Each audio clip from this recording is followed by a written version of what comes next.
I have just opened Internet Explorer. You see here my standard startup page. I type in the IP address of the flow meter. Here it already comes up, and I open the diagnostics. You get a login screen. There is 5 different levels of login.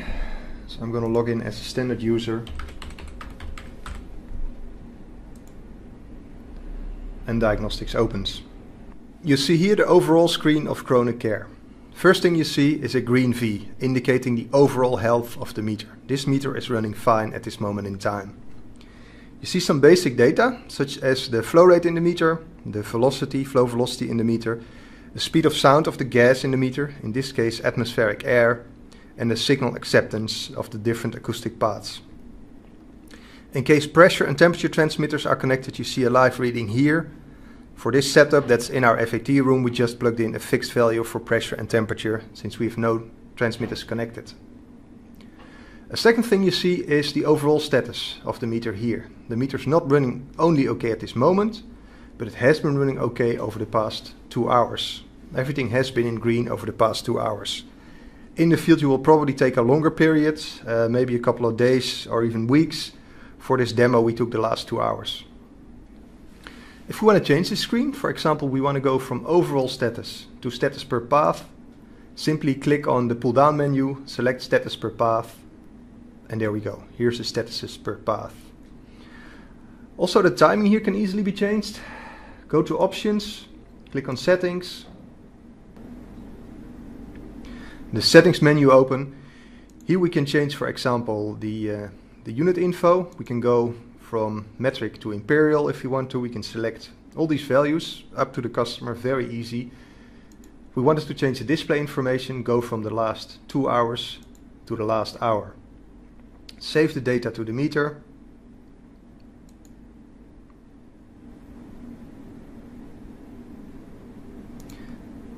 And you see the overall status has now changed to the last hour. If we want to go further, we could even zoom in. We can enlarge this screen, and we could, by simply clicking on the time bar, zoom into a certain period in time. Where you see all the details, and you can even shift this left and right to see exactly the detail you want to see. Okay, we go back to normal mode again. Other things we see here is an alarm log. In case the meter has an alarm, data of 30 seconds before, all data during and 30 seconds after the alarm will be logged in a seconds interval, so you can exactly see the details back. There's an audit log where you can see all the changes made to the meter. There's a screen where we show general information about the meter. So we see this meter is from KROHNE Oil and Gas. It runs in direct at the FAT room on air. It's a 4-inch 300-pound meter with this serial number. Dates when it was installed. We can see the volumes, the total inside the meter. And last, we can see an overview of the meter. This meter is running okay, but there is some flow profile distortion issues. As you saw in the picture, this meter is running on atmospheric air. There is no inlet and outlet.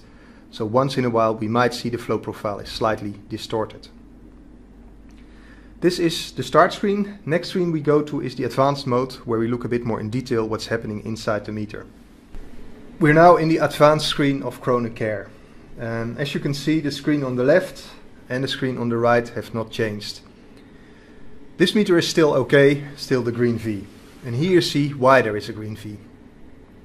If you look here, the overall status of the meter is okay. You can also see here the status of all the individual paths. Path 1 to 6 are okay. And if you zoom down a little bit deeper, you can see the status per parameter. For example, the speed of sound in path 3 is okay at this moment in time. This is a nice feature, however, it's still a form of an advanced version of condition-based monitoring, because it would tell you if something is wrong, but it will not tell you what is wrong in the meter. And here we come to the full expert system, the status details. This will tell you what is wrong inside the meter. You see here different numbers. As long as these numbers are below 33, the meter is okay. There is no reason to worry. Between 33 and 66, we give a warning. There could be light contamination in a meter, for example. The meter is still within custody transfer, but some long-term attention is required. If values are higher than 66, we give a real alarm. This means strong contamination, more than 2 parts failed, the meter is outside of custody transfer accuracy, and immediate action is required. One thing you see here, that the flow profile distortion is quite high, it's at 26. It's just below 33. There is no reason for warning. You saw the setup, the meter is running atmospheric air, no inlet and outlet. So the flow profile isn't optimal. Once in a while it slightly goes up and we see a flow profile warning. Again, here you see the meter at this moment is running okay.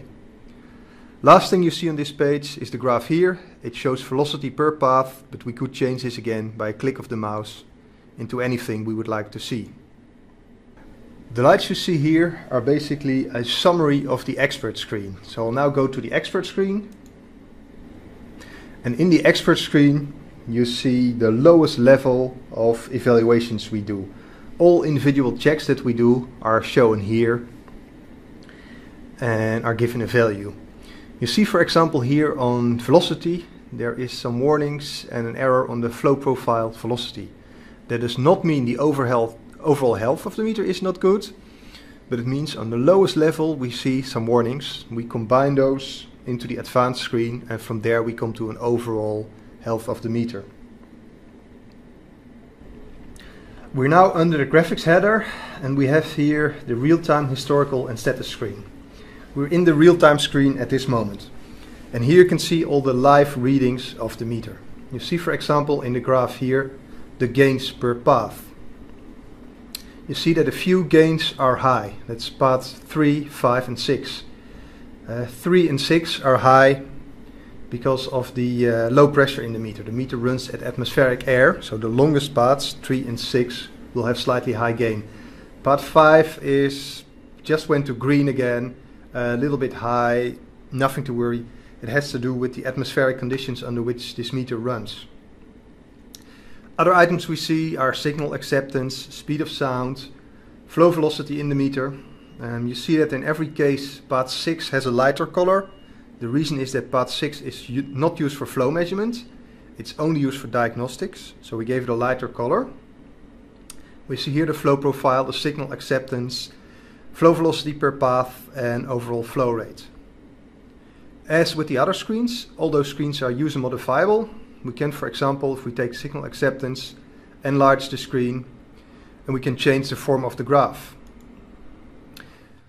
We could go for a horizontal bar graph. Alternatively, we could go for a line graph, or we could, for example, go for a spider diagram, which you see here. Any of the screens you just saw are just as fully user modifiable. So all the graphs can be changed pretty much to whatever the user wants to see. All the graphs you see here are simply user modifiable. Just click on them, you can see all the different graphs. There's 2 more tabs here. Historical, that allows you to download historical data. I will not go into that. Last one I want to show is the status bar here. Just clicked on status. I just clicked on status and here you see the historical data starting at 8 o'clock tomorrow morning, from this 8 o'clock this morning till 11:10 today. Overall status of the meter, status per path, we have flow profile distortions and bottom fouling. Pretty much everything is in the green. You see we have some flow profile issues once in a while. Again, there is no inlet sections on this meter, it's just a fan bolted directly to the meter running on atmospheric air. All these graphs can be changed again. For example, we look at bottom fouling here, but we could change that to ultrasonic noise just by a click of the mouse.